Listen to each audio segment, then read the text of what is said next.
So this is the third video in my series on body positivity. This video is mostly to talk about my own journey through giving up the power to my surgeons and then taking it back and reclaiming my body as my own after mastectomy.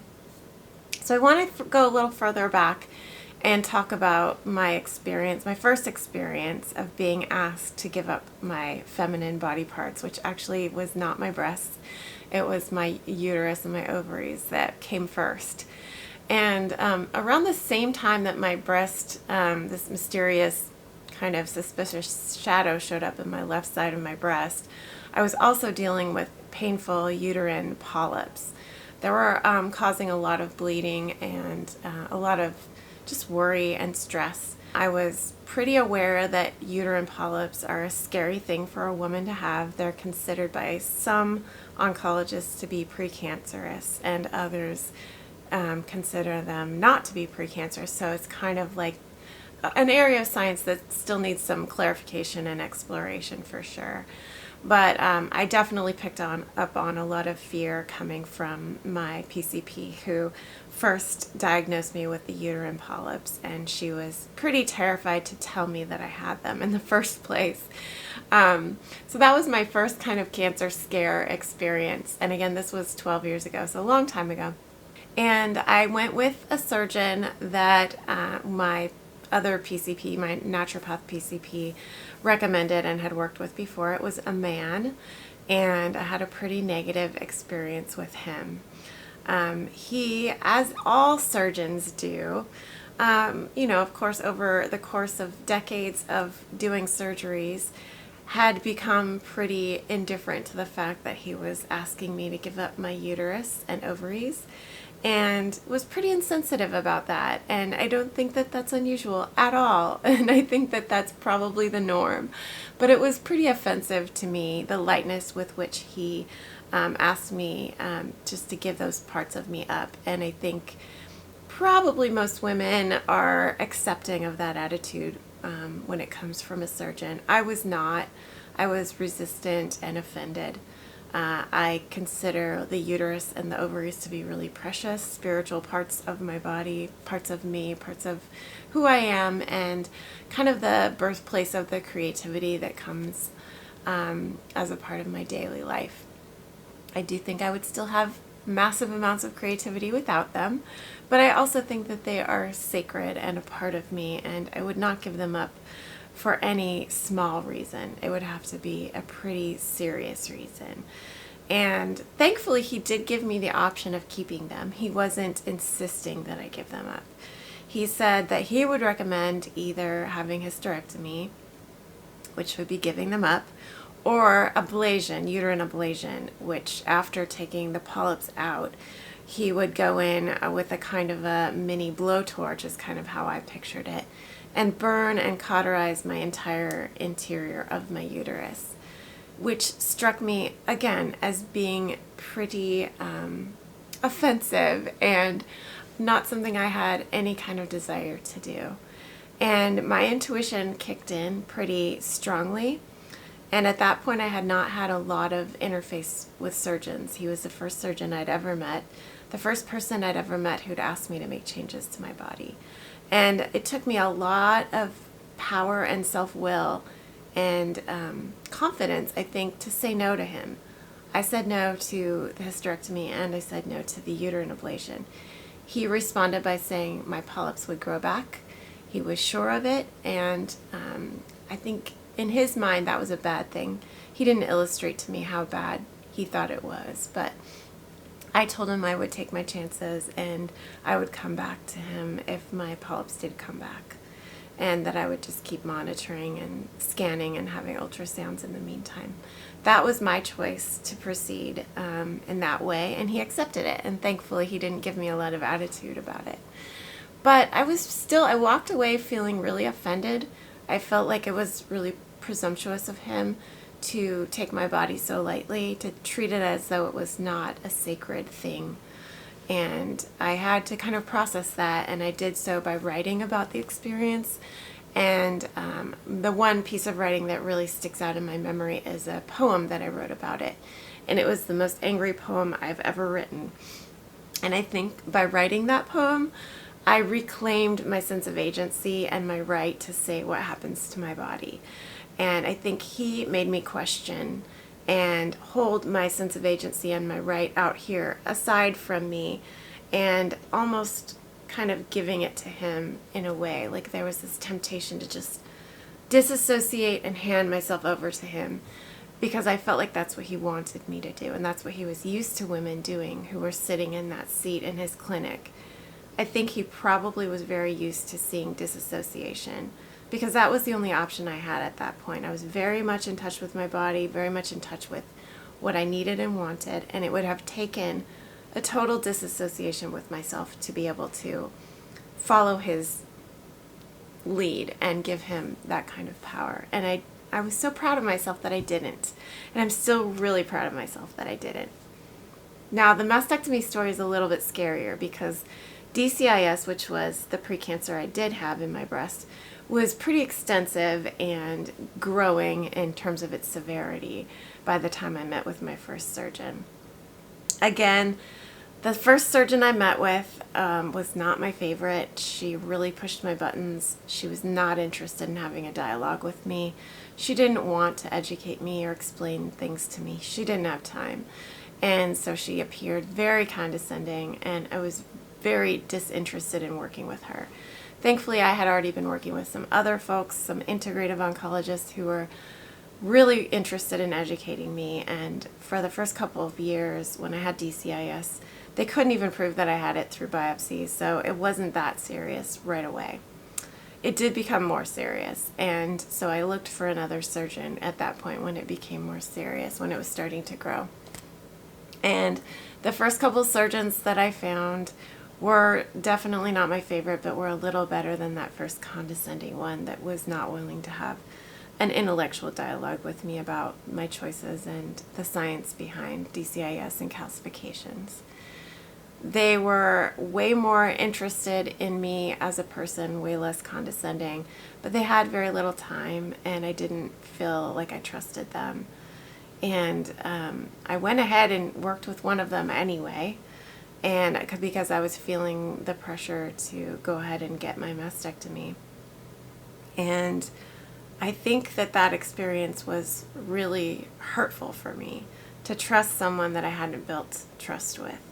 And I didn't feel like I had to disassociate from my body or my will at that point in order to go into mastectomy, but I did go in with a ton of fear and just a lot of stress.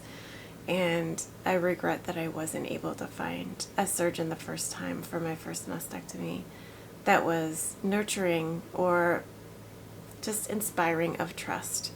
And later on in my breast cancer journey, after I found out that I had invasive lobular, I did go down to San Francisco and meet with a surgeon that did elicit trust from me, and that I was able to trust for the first time. I didn't end up having my second mastectomy with her in the end, because it was just too far of a journey to take. I went up to Seattle instead, but I think that she was probably the surgeon I trusted most, because I spent the most time with her. She had the most time to spare. And in my experience, I don't think this is always true or necessarily true across the board, but my experience is that when I've worked with research doctors, surgeons, oncologists, whether they're surgeons or medical oncologists, they have always had the most time to spare. And I think that's just because they spend most of their time in the lab, and they don't spend a lot of their time with clients, and so they see each of us clients as actual humans and not just specimens or subjects. So they're able to personalize us a little more, because they're not dealing with 10 or 20 clients a day. So our sense of humanity seems to shine through to them a little bit better. And they have more room in their schedule because they have less clients, because they don't let as many clients through. There's a filter usually. They only work with a certain number of clients. And my mom's experience of metastatic breast cancer just confirmed that. When I learned just a few months ago that my mom had a big tumor in her lung that was probably metastatic breast cancer, and turned out probably to be, I mean, we don't know for sure, but it seems very clear from her tumor markers that it was. I instantly went to one of those two medical oncologists and set her up with her because I knew that she would have time to spend with my mom. And as someone who is 90 years old and likely to die soon of this large tumor, metastatic occurrence, who didn't want treatment, I knew that my mom's highest value was to get access to a medical oncologist who had time to spend, who could be empathetic, who could be caring and spend as much time as necessary to help my mom make those tough decisions. And that paid off. I was really happy that I had access to a research medical oncologist who had that time to spend and that we could all come to trust her in a very short amount of time. She spent more time with my mom, for sure, and me, than any other oncologist in the conventional medical system ever has. And appropriately so. My mom did die of metastatic breast cancer just less than a month after she met that oncologist. So it was appropriate that she would have spent more time. But the value of getting to spend time with our surgeons is kind of a luxury these days, at least the way things are set up right now. And we can't go in assuming that we're going to get that luxury. And so the reality is that most of us, like myself, will have gone into surgery with very little trust and with a sense of anxiety probably, and maybe even having had to disassociate from our body in order to get there. So worst case scenario is disassociation, I think. So that is just emotionally detaching from the physical sense of self. Temporarily, it's usually temporary, but it does have some traumatic kind of influence long term. And I would say I was about halfway between the two of, trust and disassociation. I was in a space of anxiety, a space of mistrust and fear. And so looking back now, it's a year and a half since my first mastectomy. My second one was just 9 months ago, but it was so much easier because I knew what to expect and I knew how to deal with that fear and that there was a resolution for it in the end. I'm looking back and thinking about the concept of relinquishment and reconciliation or reclamation with your body as an individual. And it's really important to me that I work on that I make sure and get closure around that and not leave this unresolved.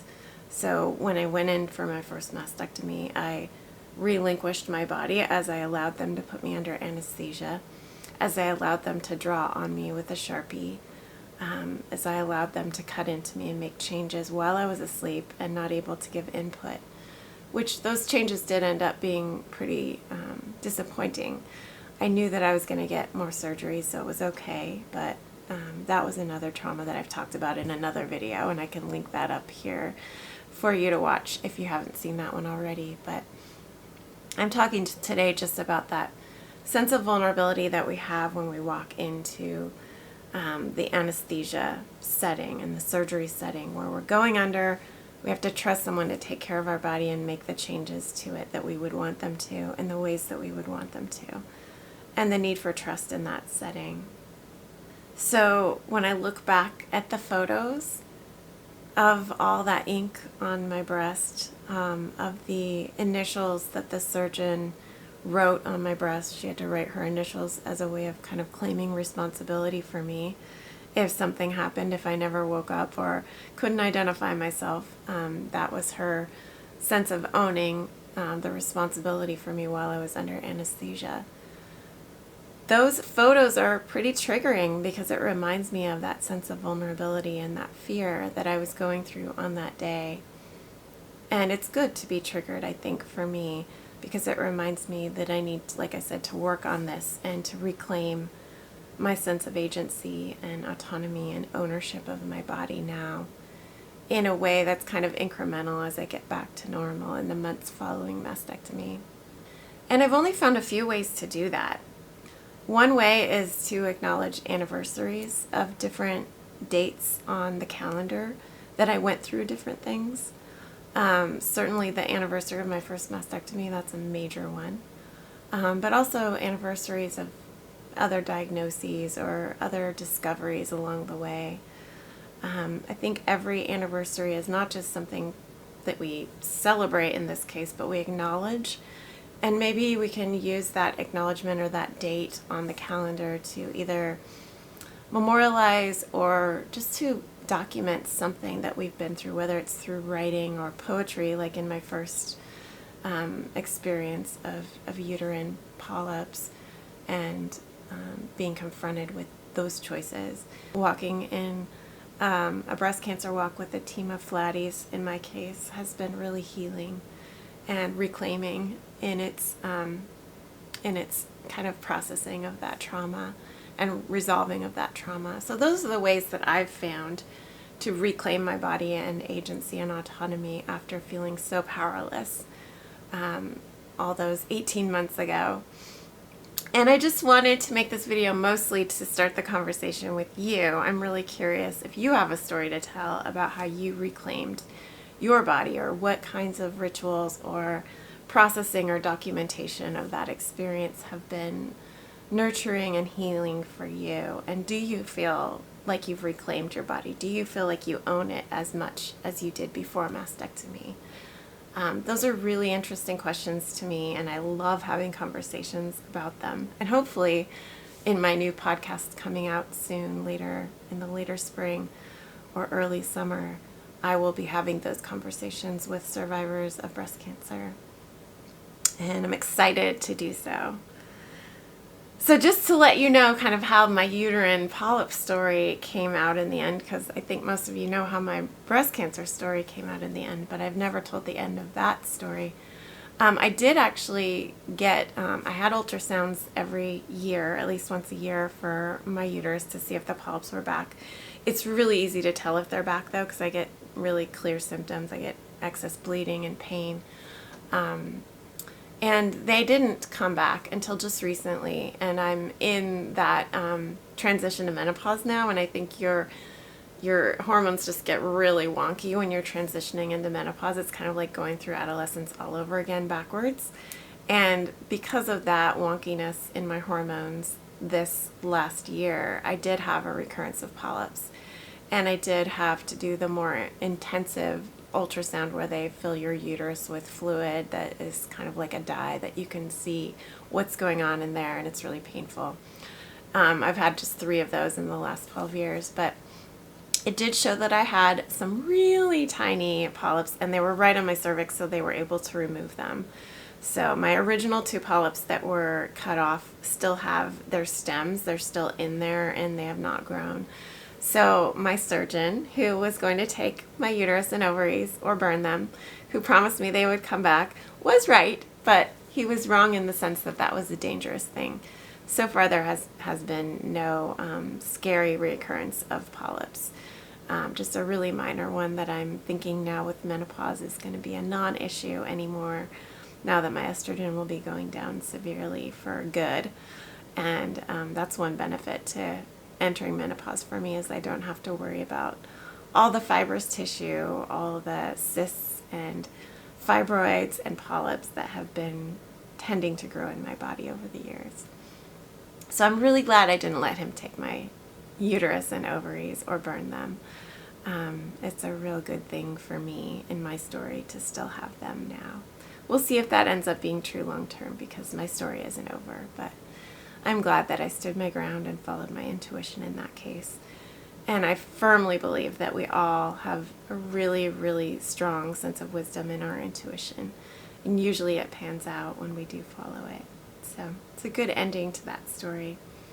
But I do want to talk to you about how you either memorialize that loss or have reclaimed your body after mastectomy and have had new ownership, a new sense of ownership over it. If that's the case for you, and if that's been important to you, I'd love to hear from you about that. And I will talk to you in the next video coming next week.